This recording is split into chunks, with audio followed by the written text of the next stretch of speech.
Louis XVI of France, under pressure, had signed the constitution and had agreed for a constitutional monarchy. But deep inside his heart, he was very unhappy and wanted to become an absolute monarch. Therefore, he signed secret negotiations with different countries or with the emperors of different countries, like with the emperors of Prussia and Austria, to overthrow the National Assembly. And these monarchs readily wanted to help Louis XVI because they feared that the effect of France would be felt even in their countries. That is, the masses in their country would also rise against the emperors. That is why they were very happy to help Louis XVI. But the National Assembly understood the situation, and before such a thing could happen, war was waged against Austria and Prussia in the year 1792 by the people.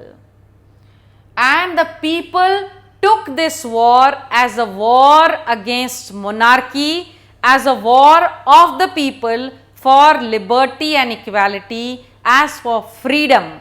That is why the people were eager, enthusiastic, and with all the spirit they joined this war, that is the war against Austria and Prussia.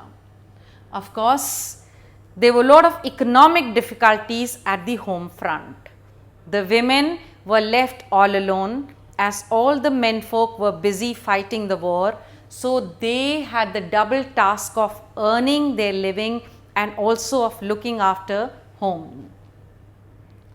According to the Constitution of 1791, only the rich section of the society had got the right to vote, and a very wealthy section of the society had got the right to be elected.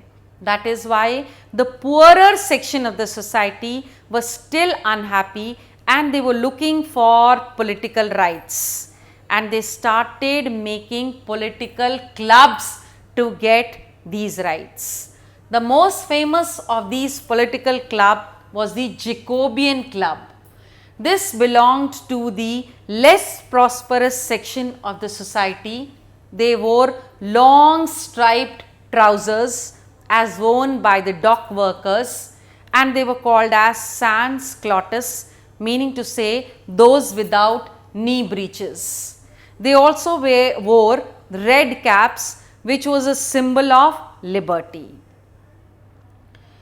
In the summer of 1792, the Jacobins were fed up of the insufficient supply of food grains and bread.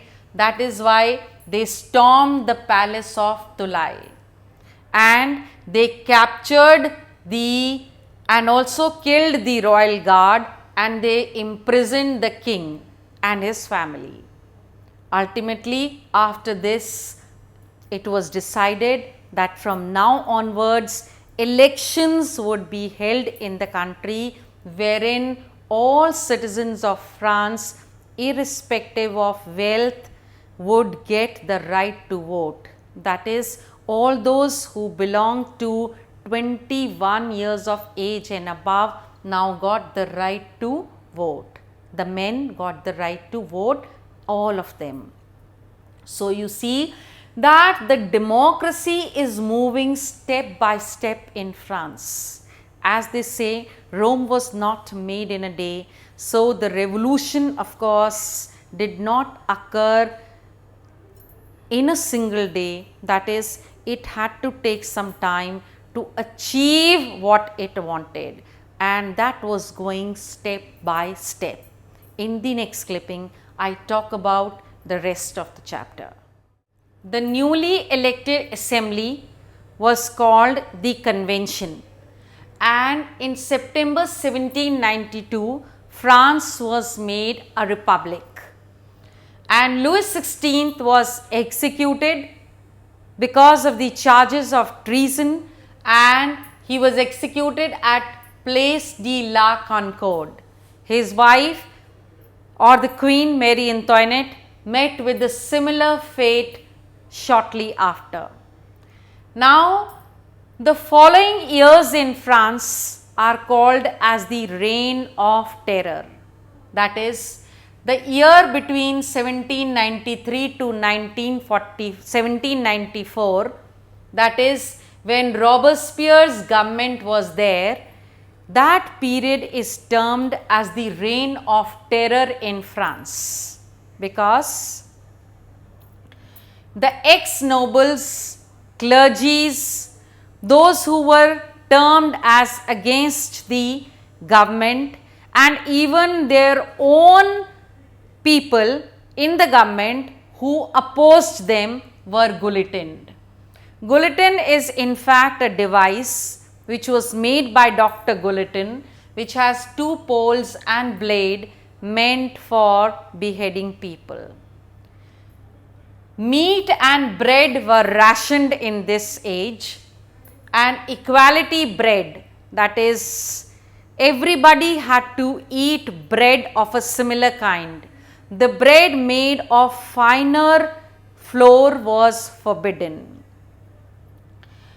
Madame and Sir, these two words were also not in the vocabulary of France now, and everybody was a citizen now. The churches were shut down and were converted to offices. And what happened at this time was that most of the people got fed up of the policies of Robespierre. Maybe he had good in mind. He was looking forward to equality, but it had gone too much. That is, even the bread and meat being rationed. Nobody could eat better if he had money, and everybody was restricted to actually stay in similar conditions, led to his own supporters turning against him. And in July 1794, the court actually gave a verdict against him, and the following day he was sentenced and he was actually guillotined. This was the fate of Robespierre. One thing that you are seeing again and again in France is that there is no stable government still. From monarchy, they've turned to the new government, the National Assembly, to the convention, followed by the Robespierre government, and then of course it is time to move to the next government. That means the stability in the government is not coming. It is still in the process of actually settling down. And as I said, that it was a long way to achieve the three watchwords of France: liberty, equality and France. And I shall tell you about the next type of government in the next clipping. When the Jacobin government fell, that is the Robespierre's government, now it was time for the rich section of the society again to come to power.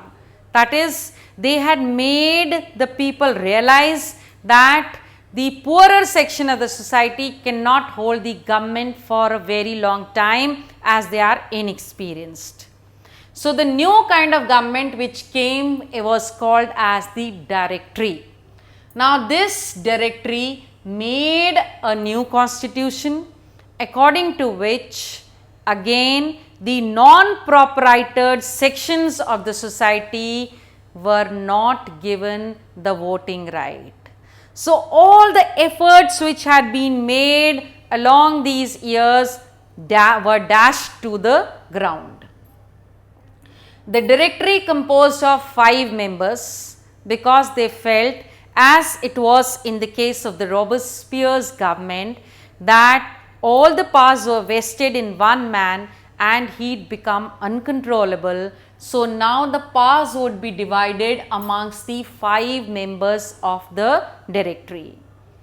But the negative point of it was that the directory kept on clashing with the legislative assembly. So, once again the government is not stable, there are no fixed laws, therefore, this political instability in the country, which had been continuing for years now, gave rise to a dictator.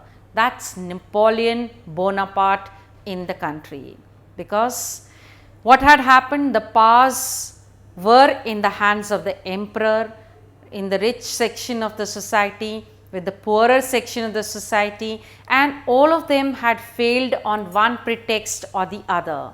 So, now it was the turn of a dictator to come forward.